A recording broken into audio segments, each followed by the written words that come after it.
Episode 2, Why Am I So Tired All the Time? Welcome back to Hot Flushes and Homework. I'm really glad you're here today.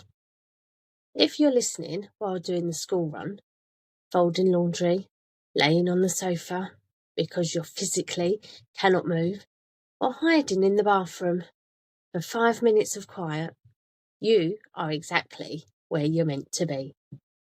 Today, we're talking about something that almost every parent in perimenopause or menopause asks at some point. Often in a whisper, often with guilt attached. Why am I so tired all the time? And I don't mean I stayed up scrolling tired or it's been a busy week tired.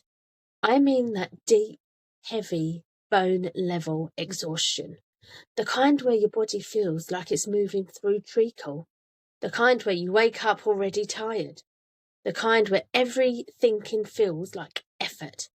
If that's you, I want you to hear this right at the start. You are not lazy. You are not weak. You are not failing at life, parenting, or coping. And you are absolutely not imagining this. This tiredness is real and there are reasons for it. So let's talk about it gently. The kind of tired no one explains. This exhaustion feels different from anything we've known before.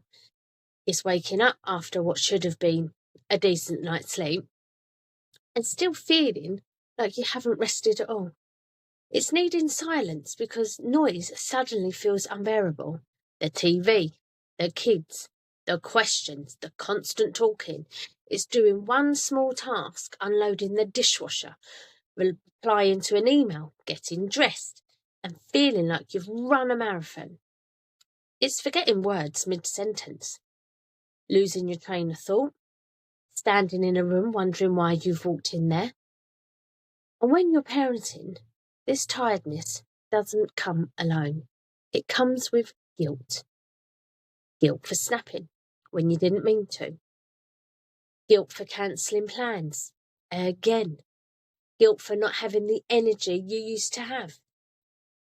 Guilt for secretly wishing you could just stop everything for a while. And that guilt can be heavier than the exhaustion itself. Because somewhere along the way, many of us were taught that if we're tired, it means we're not coping well enough. That we should push through. That everyone else is managing, so why can't we? But this isn't a motivational problem. This is a psychological problem, an emotional shift happening in a body that is still expected to function exactly as it always has. What's actually going on in your body? During perimenopause and menopause, hormones like estrogen and progesterone don't just decline, they fluctuate. Sometimes wildly. And these hormones affect far more than periods. They influence sleep quality, energy, production, mood regulation, stress response, memory, and focus. How well your body recovers from daily life. Estrogen, in particular, plays a role in how energized we feel and how well we sleep.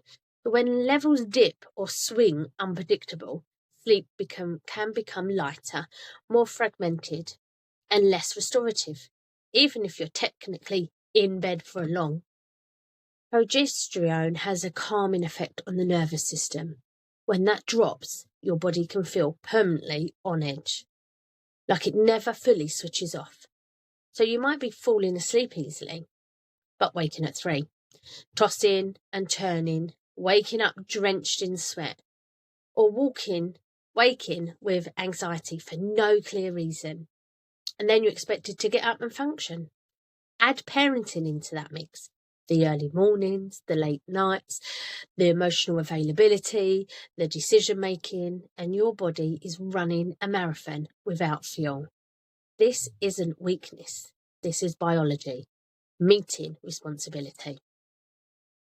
The constant stress response, another piece we don't talk about enough, is how perimenopause affects your stress system. So as hormone levels change, your nervous system can become more sensitive. Things that once felt manageable now feel overwhelming. Your body stays in a low-level fight or flight state. That means you're always slightly on edge. You struggle to fully relax. Rest doesn't feel restful. Your muscles stay tense. Your brain never quite switches off. Living in that state is exhausting. And when you're a parent, there's rarely a chance to truly decompress. Even rest time is often interrupted. Someone needs something. Something needs organising. Something is being forgotten. Your body never gets the signal that it is safe to fully power down. So the tiredness builds. The invisible mental load. Let's talk about the exhaustion that doesn't show up on the blood test. The mental load. The remembering. The planning. The anticipation. The holding everything together. Remembering school forms, PE kits, appointments, birthdays, what's for dinner, who needs what and when. Managing emotions, not just yours, but everybody else's. Perimenopause doesn't remove these responsibilities. It makes carrying them heavier. Because brain fog makes remembering harder. Because emotional regulation takes more energy. Because decision fatigue hits sooner. And yet so many women tell me they feel like they're just not coping as well anymore. But the truth is, you're coping with more, using less internal resource in a body that's changing without your consent. That deserves compassion, not criticism. Why rest feels so hard to allow? One of the hardest parts of this stage is that rest often feels undeserved. We tell ourselves, haven't done enough yet. Other people have it worse. I should be able to manage this. I'll rest later, but later rarely comes. And when rest does appear, it's often rushed, interrupted, or laced with guilt. So I want to offer you something here. Gentle permission. So gentle permission, you are allowed to rest without earning it. You are allowed to need more sleep than you used to. And you are allowed to say no to things that drain you. You are allowed to lower expectations, especially unrealistic ones. You are allowed to ask for help, even if you used to manage fine. Rest is not quitting. Rest is not giving up. Rest is maintenance, and rest is survival, and sometimes rest is healing. This phase of life asks us to do something deeply uncomfortable, to listen to our bodies instead of overriding them.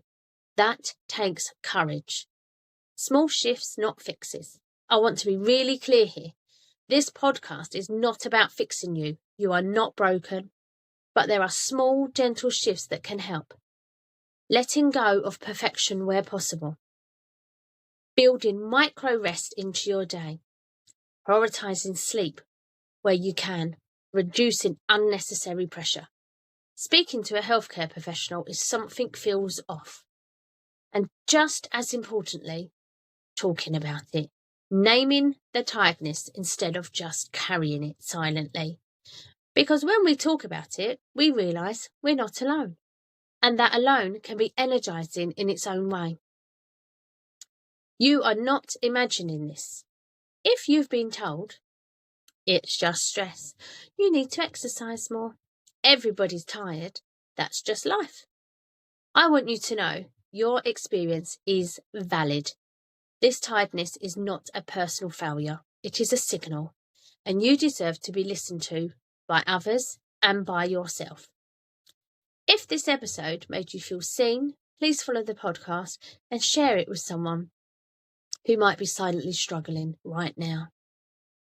In the next episode, we're talking about rage, irritability, and snapping at the people we love most, and why it happens, especially during perimenopause and menopause. And then, until then, be gentle with yourself. You are not alone, and you are doing far better than you think. I look forward to speaking to you again soon. Bye.